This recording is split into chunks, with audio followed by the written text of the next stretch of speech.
can begin.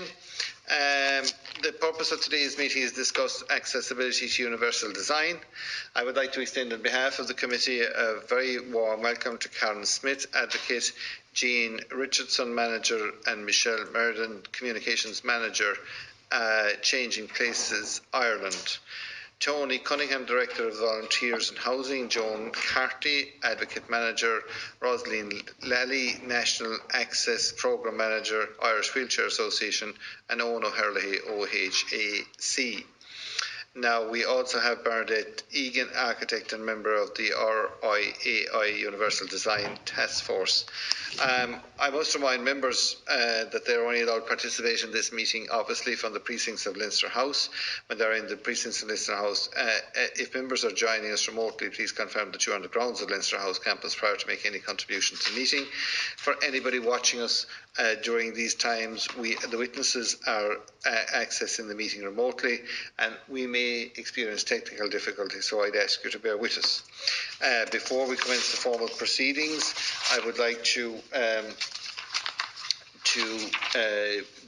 bring you up to date in relation to the parliamentary privilege, so members should not comment on you're directed to give evidence just to the subject matter of these proceedings, and when you're asked to desist from giving evidence, you should do so by direction of the committee. Also, please do not criticise, comment or make any charges against any person outside of the houses in which way are to make him or her or them identifiable. Parliamentary privilege is available from the locations of Leinster House. A parliamentary privilege outside for witnesses may not extend to them. It's just not clarified at the minute, but so no clear guidance can be given. Persons giving evidence from other jurisdictions should be minded of the Parliament or the domestic statutory regime. So, members of course, and now I will call on Karen Smith to make her opening remarks. Thank you. So, Karen.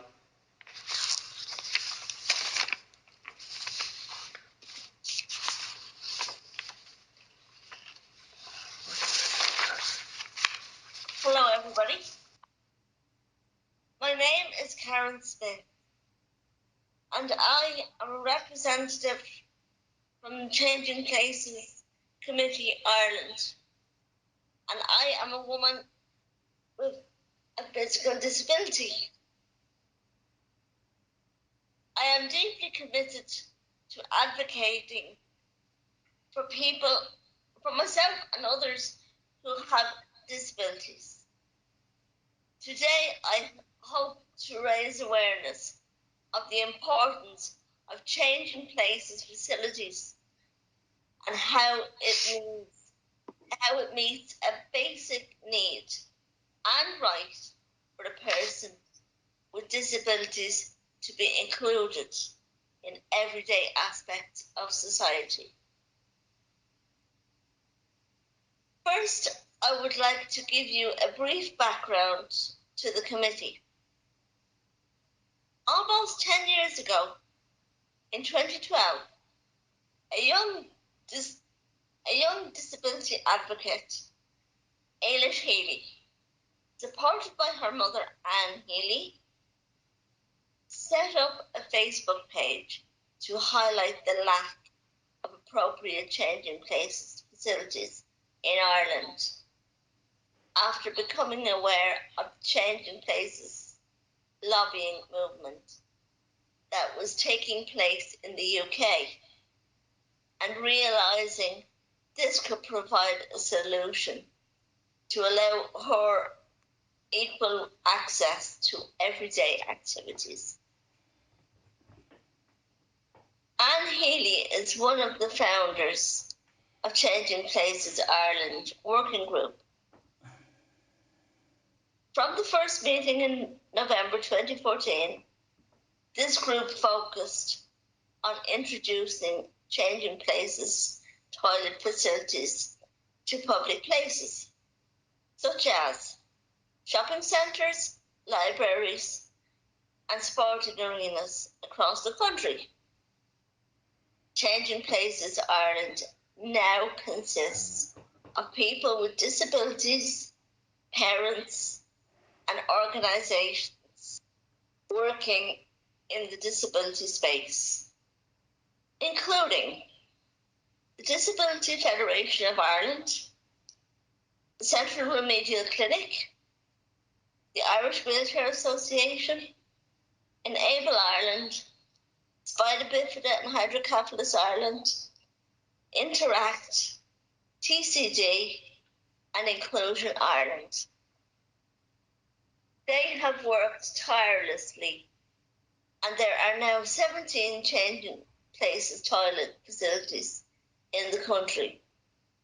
But sadly, this is a poor reflection on Ireland, as England have over 1,600 changing places facilities, and new legislation will make changing places toilets mandatory there in new public buildings from 2021.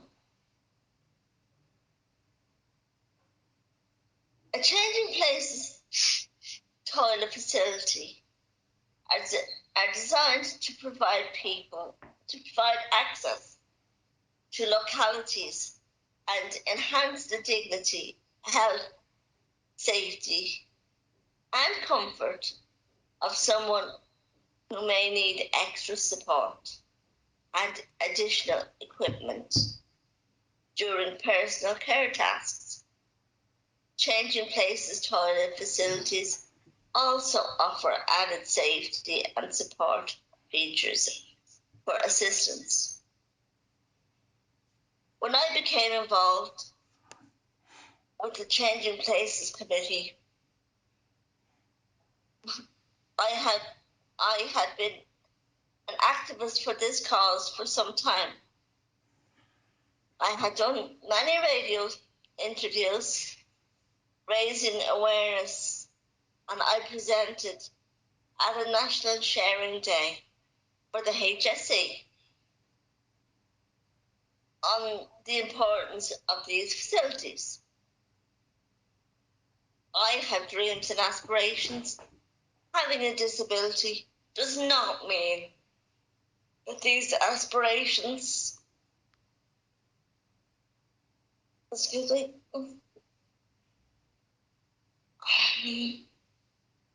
that these aspirations are less important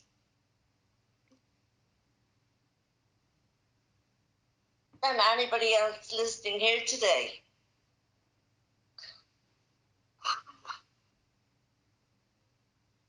I would like to be a partner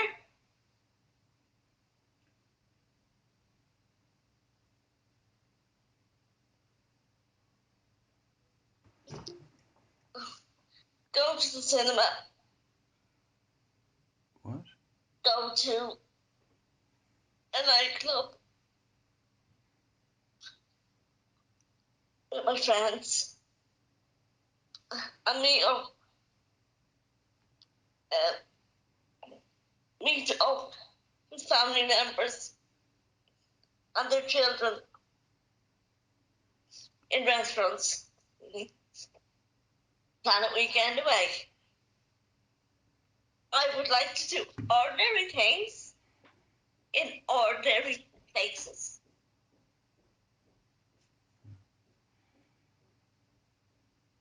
Without access to these facilities, like changing places, I am excluded from living a full and equal life as a valid citizen.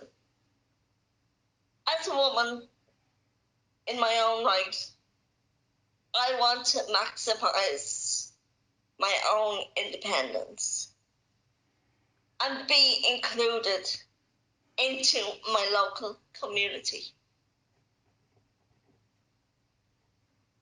The world has experienced restrictions for the past 2 years due to COVID-19. People found it very difficult, and their mental health suffered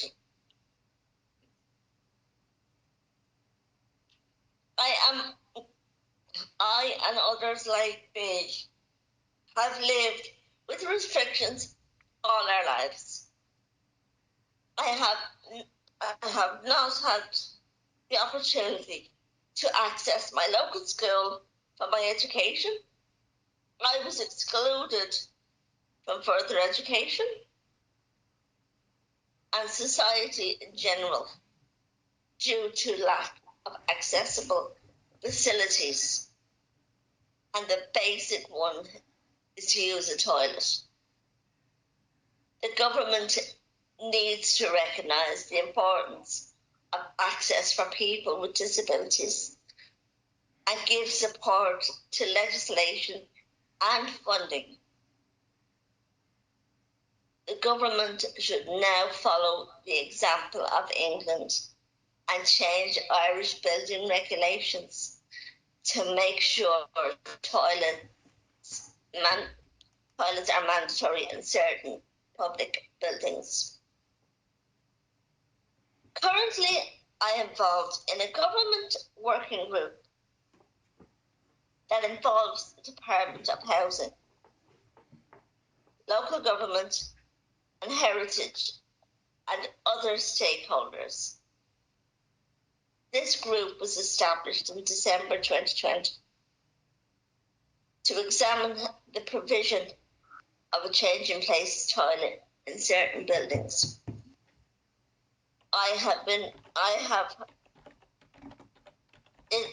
It has been a wonderful experience so far.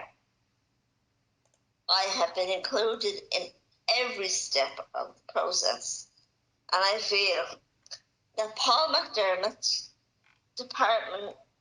from the Department of Housing, has been respectful and inclusive of people with disabilities, and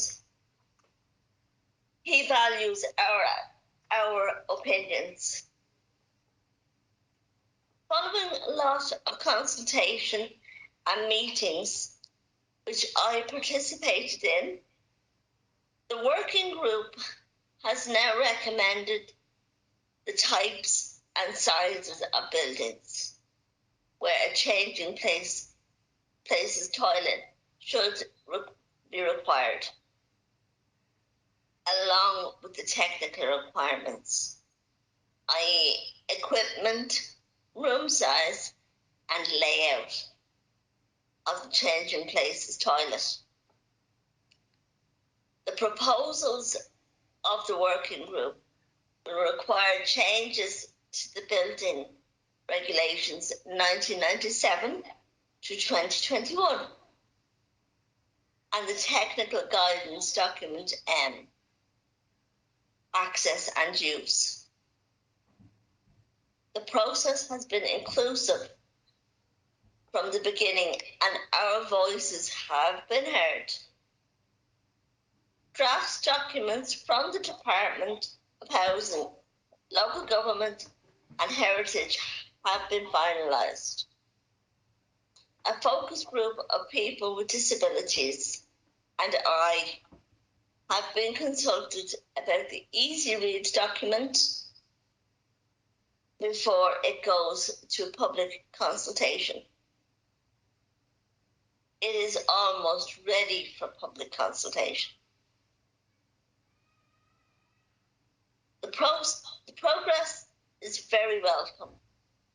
We are delighted that the voice of people with disabilities is part of this process, and we continue to advocate for this essential change in the year ahead.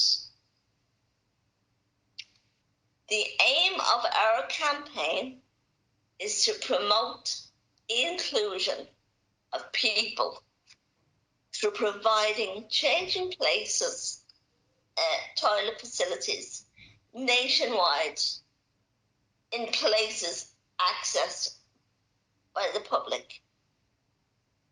Thousands of people need changing places toilet facilities to go about their daily lives. undertaking the day-to-day activities that many people take for granted. Without a changing places toilet facility available throughout the country, people with disabilities like myself are denied a basic human right and continue to be excluded from everyday life. Thank you. Very, very much, Karen. Thank you. Now I will call on Tony Cunningham to make his opening remarks.